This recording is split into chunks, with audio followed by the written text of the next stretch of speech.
Hello everyone, I'm Tommy from Tommy's Reptiles.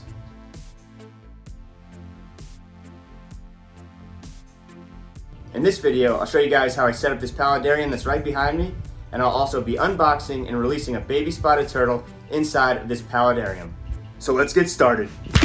So for this build, I'll be using a 20-gallon long aquarium along with some matte black spray paint. Then I took the aquarium and placed it on the storage tote to make spray painting a whole lot easier. I laid the aquarium face down, and the first thing I'm going to do is spray paint the back of the aquarium. It was a really windy day, so I made sure that the wind was at my back so no spray paint would get inside of the aquarium. I made sure that the back of this aquarium was completely covered with spray paint so no light could show through. If you do it right, you only need one coat. Next, I started spray painting the sides of the aquarium. And the reasons for spray painting the sides are, first, because where this aquarium is going in my reptile room, you can only see the front glass panel anyway, and second, I feel like it'll make the turtle feel more safe and secure. Another simple option instead of spray painting is using black poster board. Next, I took the aquarium and then flipped it right side up, and I let it dry for at least 20 minutes. Now that the spray paint is completely dry, let's start scaping. The first thing I did with this scape is added a layer of children's play sand. I made sure to wash it thoroughly to get all the dust off. I like using children's play sand because it's very affordable and has an awesome natural look to it. Sand is often what you'll find at the bottom of many lakes, riverbeds, and ponds. I spread it out with my hand to make sure I had enough. Next, I got this waterlogged piece of driftwood that I've had laying around, and I sawed it right in half. And these will truly be the backbone of this scape. I took the first one and I wedged it in the back left corner, making sure that each side is snugged up against the glass. Then I did the same exact thing on the right side of the aquarium, but first I just had to dig out some excess sand. I'm trying to ensure that these driftwood pieces are at an angle that a turtle could easily climb out of the water on. Spotted turtles are not known to be the best swimmers, so it's very important that I give them easy access to land. I started piling river rocks behind each piece of driftwood, and I did this until both sides were completely full. The river rocks are actually going to be the base of both land areas. I got these river rocks at Home Depot for about $15, and I thoroughly rinsed them before placing them inside the aquarium. Here is what the first step of the land area looks like. You can also see that the incline of the driftwood is not too steep, and the turtle should be able to get out of the water no problem. Next, I started fiddling around with the filter to see where I wanted to place it and how I wanted to place it. I thought putting it in the center here was a good idea so it could equally disperse the water. Then I took a piece of cork bark to figure out how I could hide the filter, and I realized I could poke a hole in the cork bark and have the filter outlet shoot through it. Here, I'm marking a spot on the cork bark where I need to drill through where the outlet could fit right through. And this looked like the perfect size to fit. Then I made sure that the tubing fit inside the cork bark, and luckily it did. Then I had to figure out how I was going to set this up inside of the paludarium.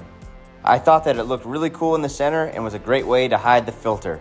Then, of course, I had to add some river rock behind it so there's nowhere that the turtle can get stuck. Then I wanted to do a water test to make sure everything was looking good, and I also wanted to test out the filter. It turns out that the perfect amount of water for this paludarium is 3 gallons. Then I noticed one piece of the driftwood floated up a little bit, so I wedged a rock on top of it and another one on the bottom to keep it in place. Then I started playing around with the filter connections, and I found one that I liked better and made more sense for this build. So I pushed it right on through the cork bark, and then I reconnected it to the filter. I wanted the filter to be more submerged because I feel like it would clean the water better that way. I repositioned it this way because it helps break up the surface tension and also oxygenates the water better.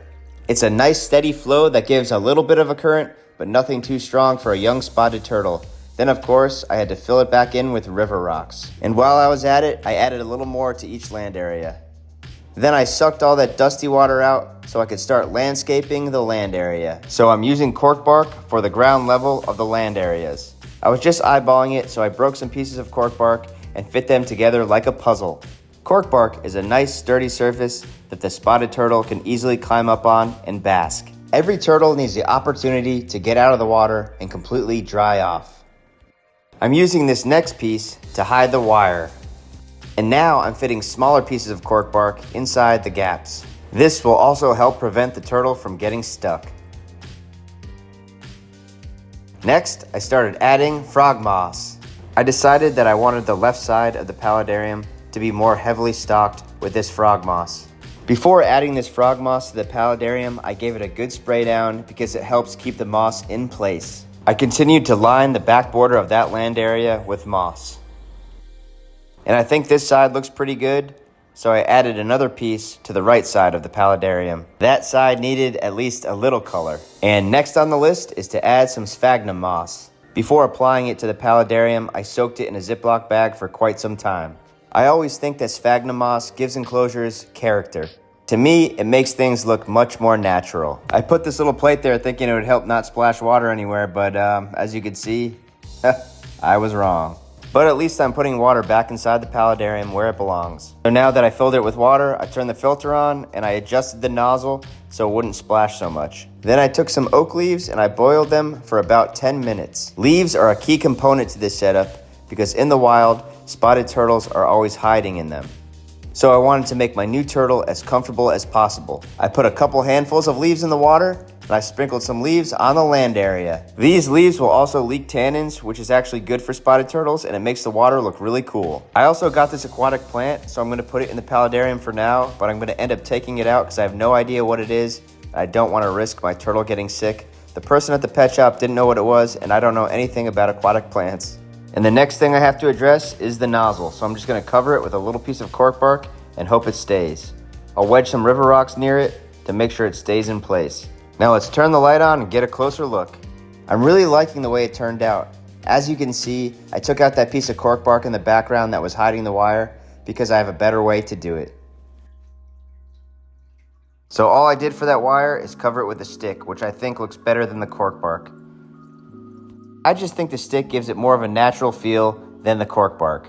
Then I stole a fogging system from my poison dart frogs and hooked it up to this paludarium. Since spotted turtles are cryptic little turtles, I thought this fog gave this paludarium the perfect feel. Let's take one more closer look, then go unbox our spotted turtle. Here's the box. I already opened it because I wanted to take the shipping label off.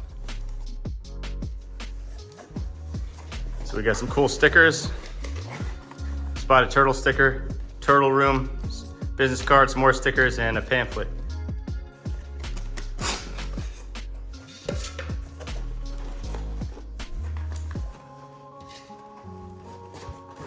Let's get this popcorn out of here. Let's get this little guy or girl out.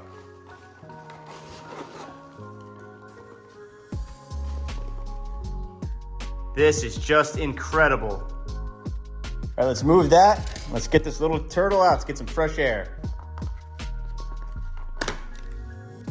Whoa, so tiny. It's so small, my camera won't even focus on its face. Wow, that's so awesome.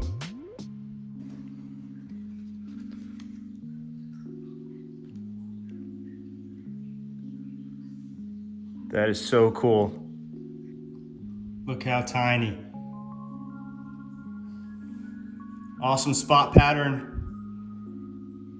It's gonna be awesome being around this little one. Looks healthy, looks alert, and looks ready to get off my hand and into a new habitat.